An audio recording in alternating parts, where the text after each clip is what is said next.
guess you wouldn't want to answer this. Responded back with the battle rap you wrote for Canada. Oh, my bad. Okay, so I'm getting pretty good at this whole streaming thing. Just saying. Give credit where credit is due. Especially if where the credit is due to you.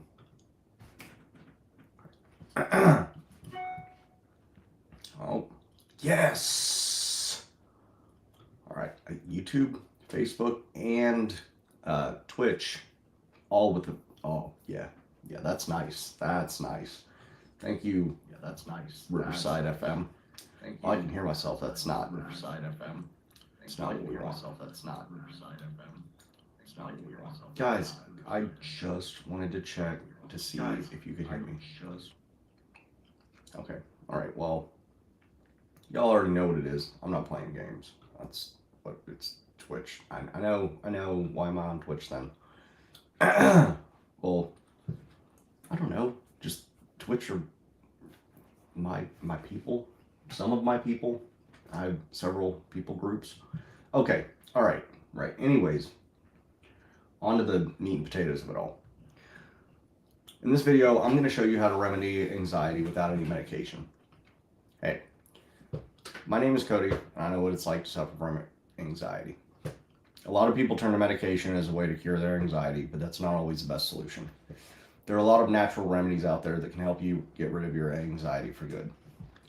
So in this video, I'm going to show you how to some of the best ways to do just that. They're not actual natural remedies, they're cognitive the cognitive behavioral therapy. Like, if I see this on Facebook, I almost know it's not, encouraging people trying to, like, oh, hey, like, I just found this out and my therapist is like, no, it means it's trickled down to the lowest common denominator, and that's why I'm seeing it on Facebook. So, yeah. Don't forget to like and subscribe. It helps us thrive. Oh, Jasper, what did I do before you?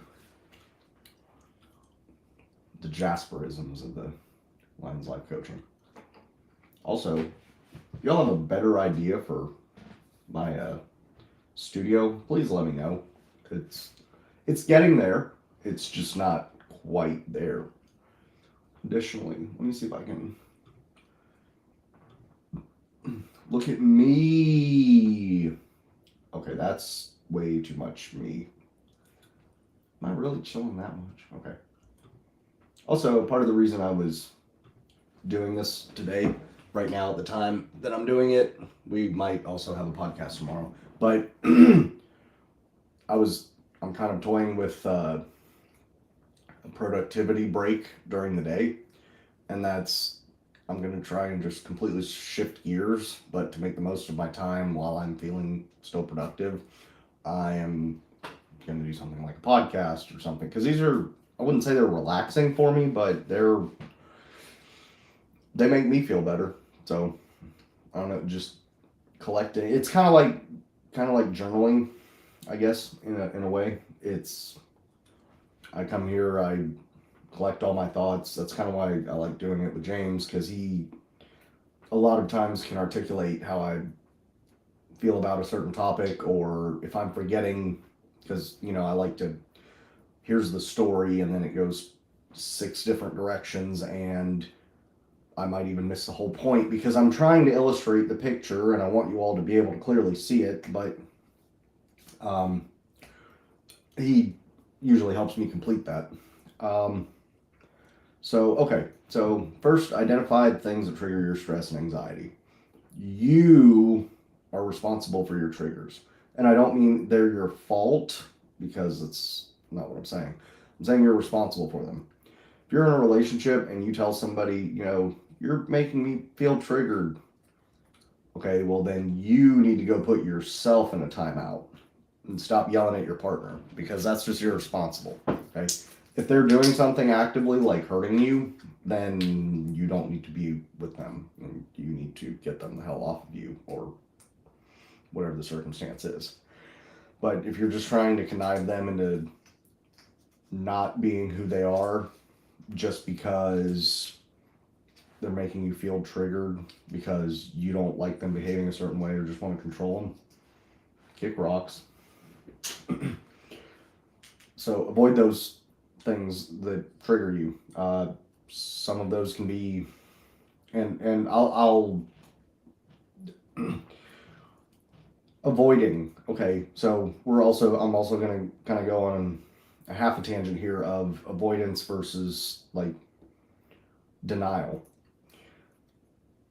One of mine is like parking lots and stores. I don't deny that there's a problem there. No, that's not where I'm headed. It's not a. I have to go to the store. Okay, so everybody has to go to the store and buy food. My alternative is to kill a lion, and then me and the pack of dogs and my daughter can eat lion for the next 4 days. Seeing as there's not a lot of lions in Tennessee,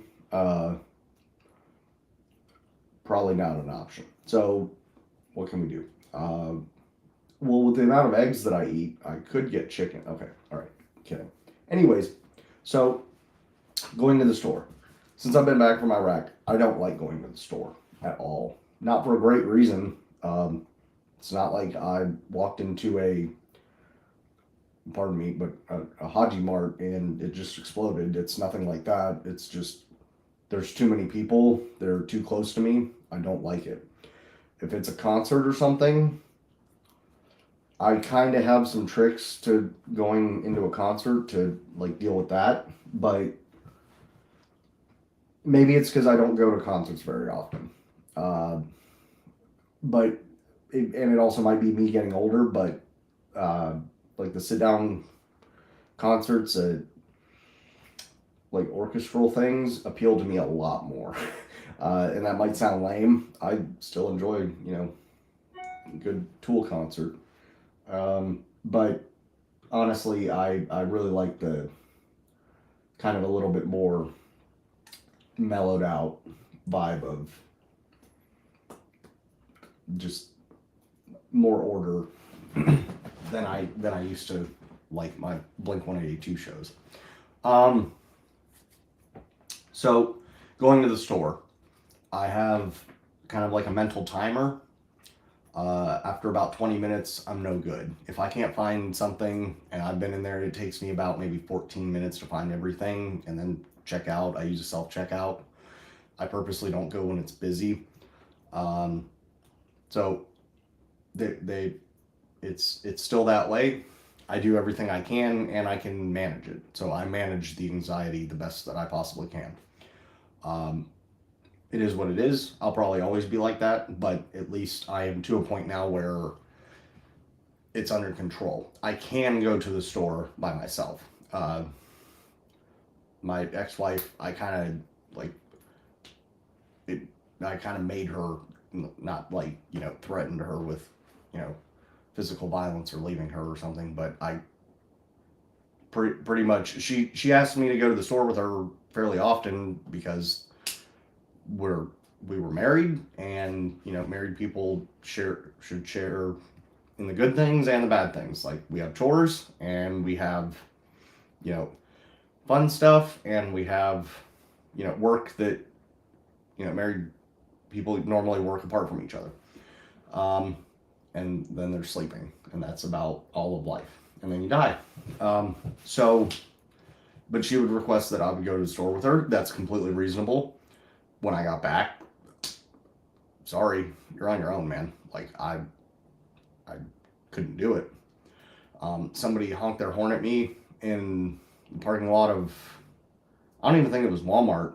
I think it was somewhere less obnoxious, like HEB, which is a Texas store. And it's true. That store is, somebody said, you don't know what HEB is, you're missing out. Like it was a Buc-ee's or something.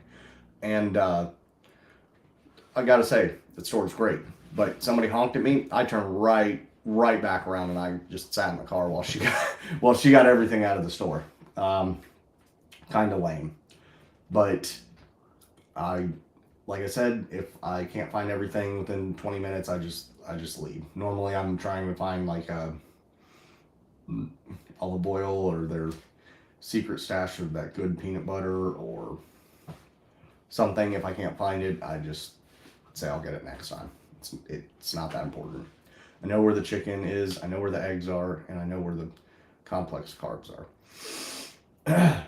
So another thing that I am getting the benefit more of, or understanding more of the benefit of, so regular exercise is more important than you know. Do you know how I know? Because it's more important than I know. When you keep up with exercising, like today was my off day and I went anyways. I went and did legs today. That helps keep anxiety down. If you go, and that's another reason, like, I don't like going in the morning. Like, I work a job where, I work for myself. I could go anytime during the day, and I normally go like at 11 a.m. There's nobody there. There's nobody at the gym. But after you go to the gym, your day is just so much more productive. Like, you're awake, you're ready, you're good to take on the world, make better decisions. Some people go in the evening because that's the only time they got, and I get that too, because those first couple hours are really productive during the day. But I just feel better as a rule, so I get up and I go. But that helps keep your anxiety down. Number 4 is stop eating garbage. I don't drink soda. I drink, it's like sangria or something. It's really just flavored like club soda. I don't know what it's called. Oh, wait. Check it out. I got one here.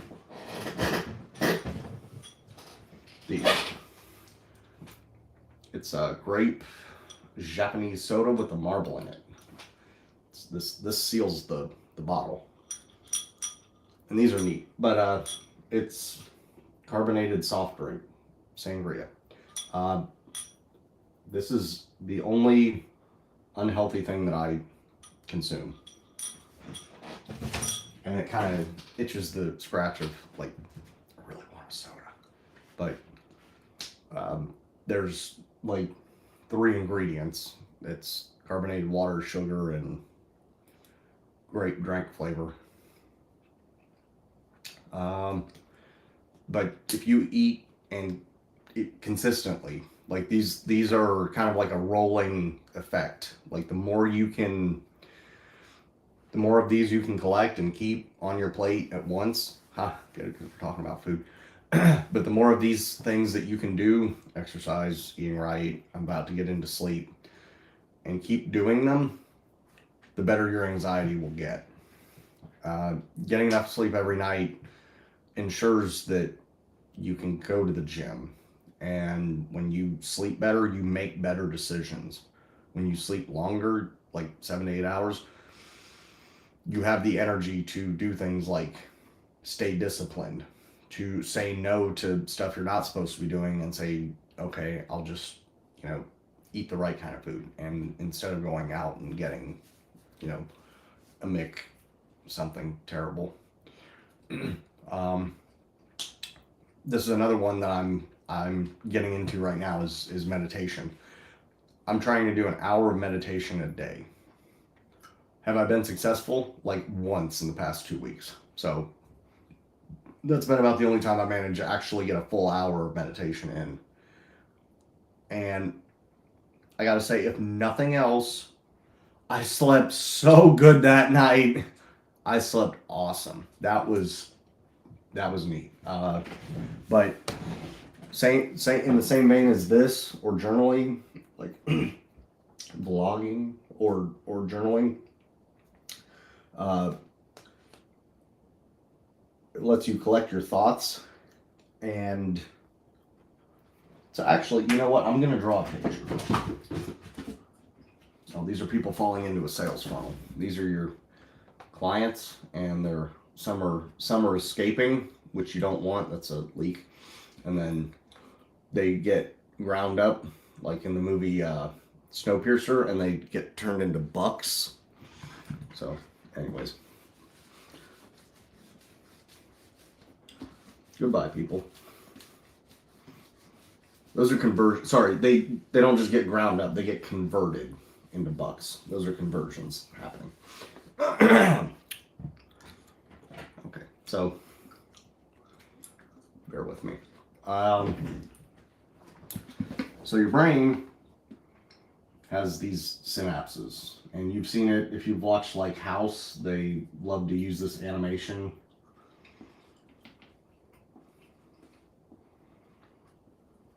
This is also how memory works. So, say you learn something. You learn something new about cars, okay? You know, or actually, no, we'll do something kind of silly, like the wrist bone is connected to the, oh God. Would you all believe that I knew all the bones in the human body at one point? Okay, well, say you learn that, what the wrist bone is connected to.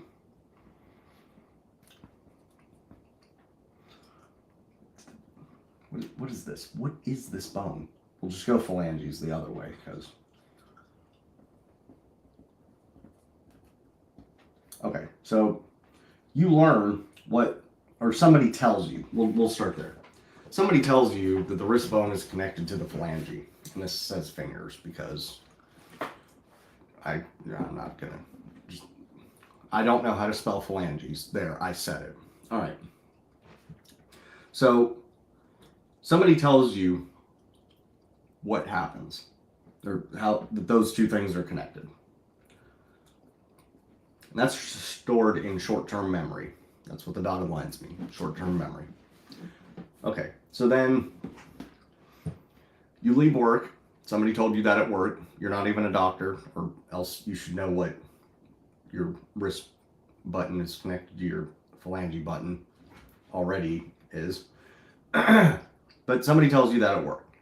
So then you leave and you go pick up your kid from school. Okay? Your wrist bone is connected to your phalanges. Arguably the least important thing you've heard that day. Then your kid's like, Dad, I want to go to McDonald's. And you're like, that's unhealthy. And you're like, we have food at home. And you're thinking about 12 other things.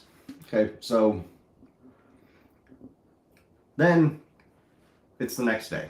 Okay, you go home, you get whatever, and you barely remember that fact. But you slept. So you slept and you told your kid, no, we're not getting that garbage. We're just going to go home and eat great, healthy foods. So because you slept and because you ate good foods, and you know what, you also journaled about it. You wrote it down before you went to bed that the phalanges are connected to the wrist. Your brain forms a more permanent connection of those two things.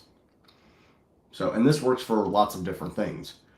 So, for the actual purpose and where I was started with this, the more you meditate, the more you, for me, video blogging, doing podcasts, journaling, writing, helps me consolidate all of the connections that I make throughout the day, so I can remember more stuff because my memory is not so great.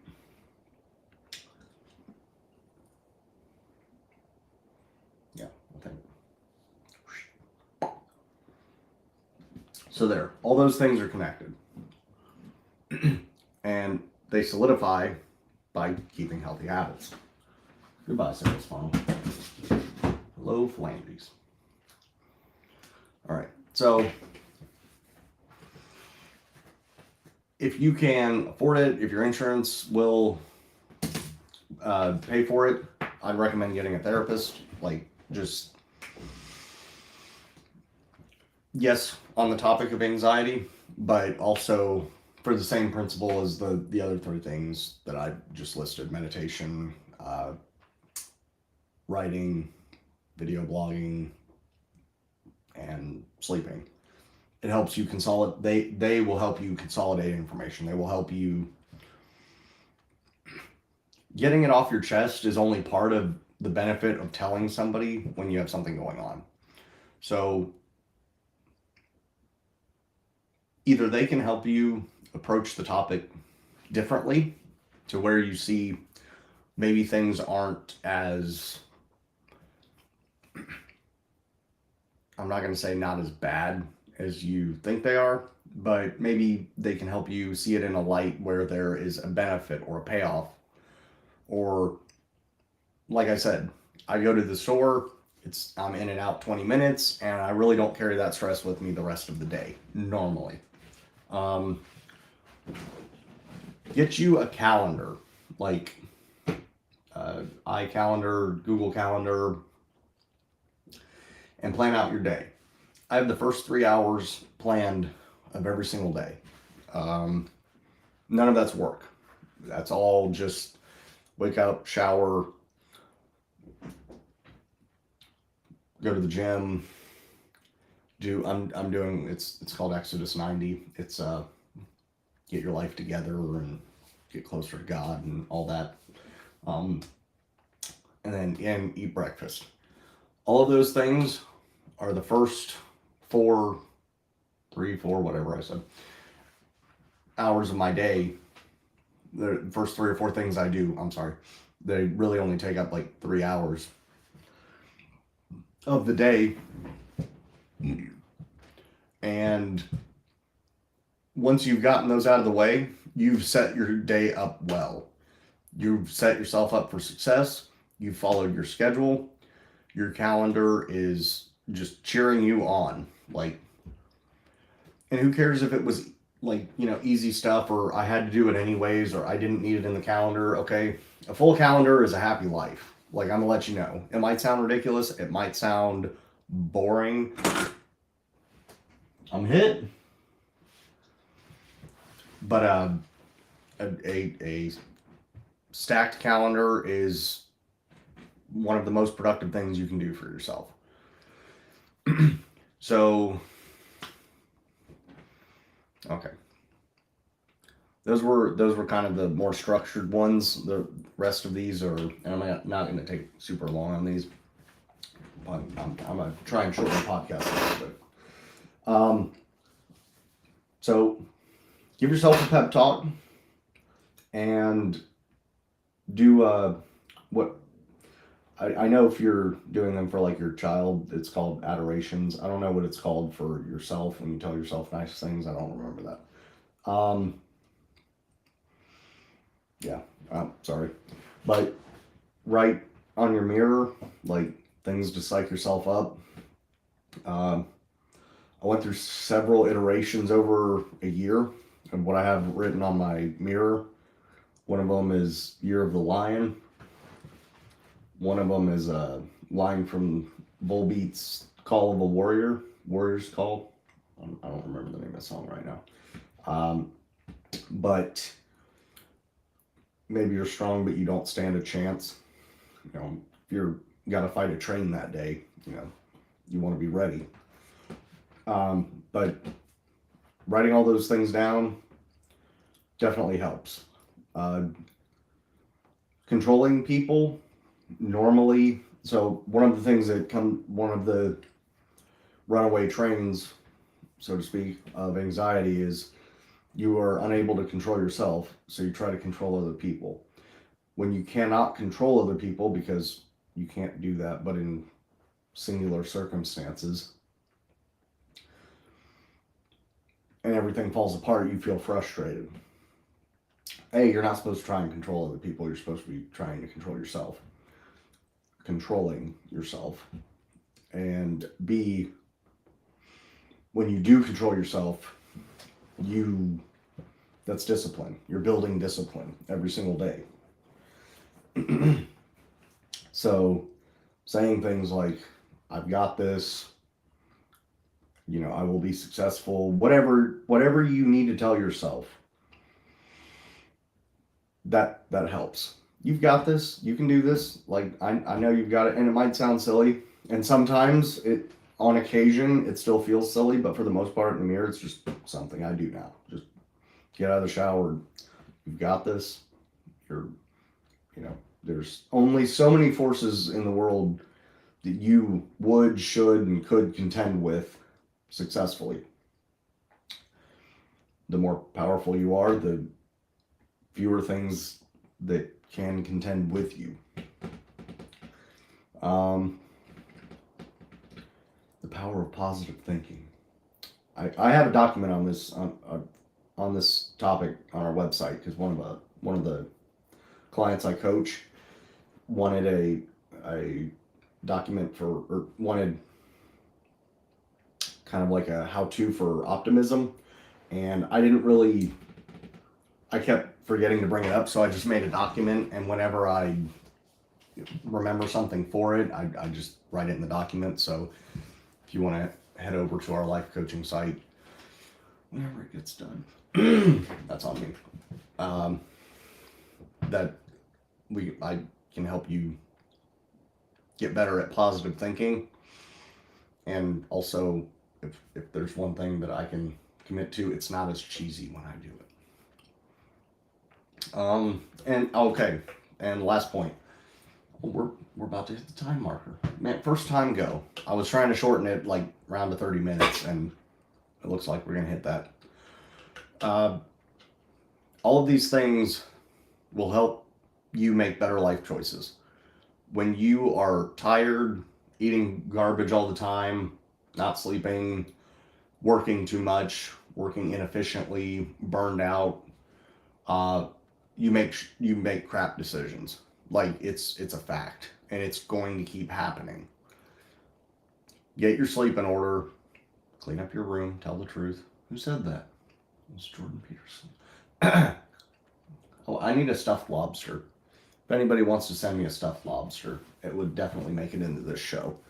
Even though we're a lion-based entertainment situation, that the lobster would still do. Anyways, when you start making better decisions, you start having better decisions to make, if that makes much sense at all. Would you rather be dealing with, should I eat McDonald's or not eat McDonald's?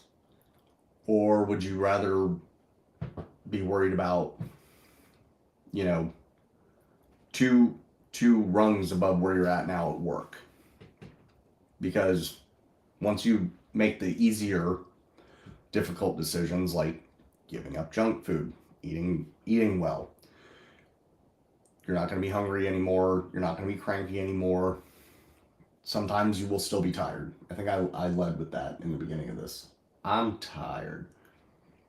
I've done a lot today, but also, if I'm being completely honest, even though I'm tired, I'm a lot more energized than I used to be. And part of that's going to the gym every day. One of my biggest goals, and this still kind of sounds ridiculous, is making better decisions. Like, I don't want to be making financial decisions where I'm at now next year. I want to be making like, okay, which 5 people should I hire this month, next year? Because that's a smarter decision to make rather than, who can I afford? What can I afford to do? Okay, that's not what I want. I want to make better, more difficult decisions. So,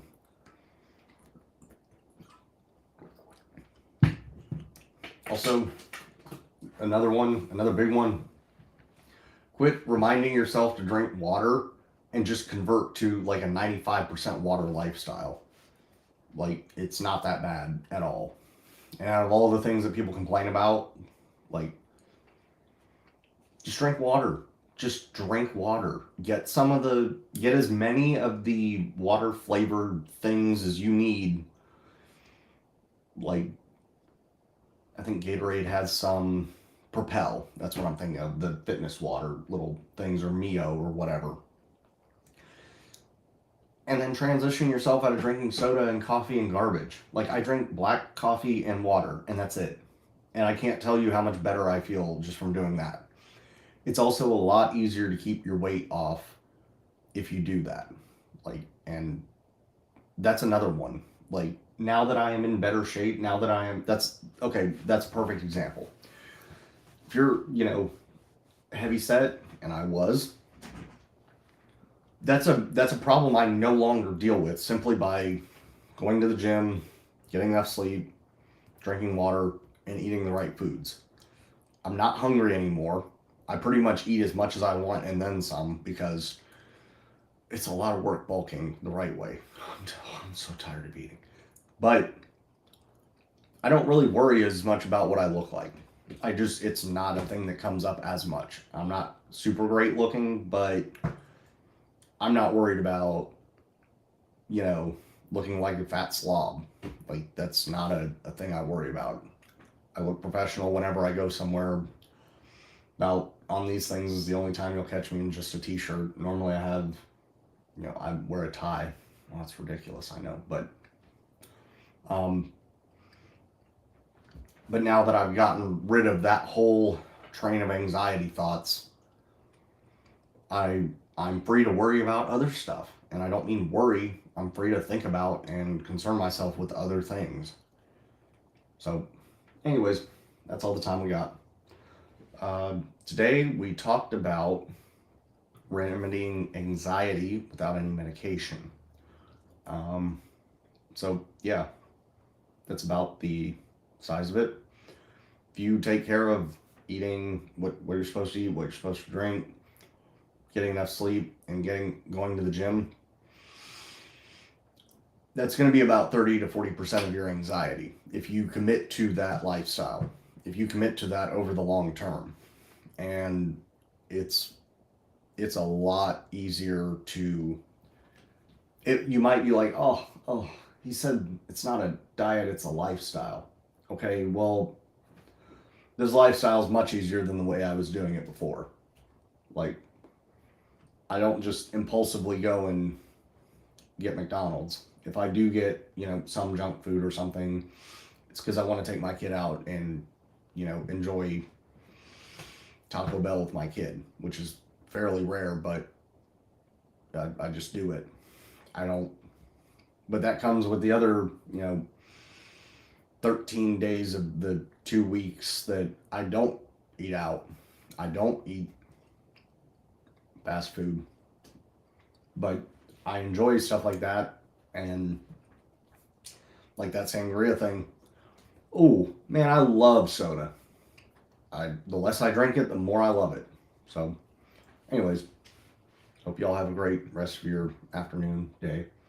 We'll catch you maybe tomorrow.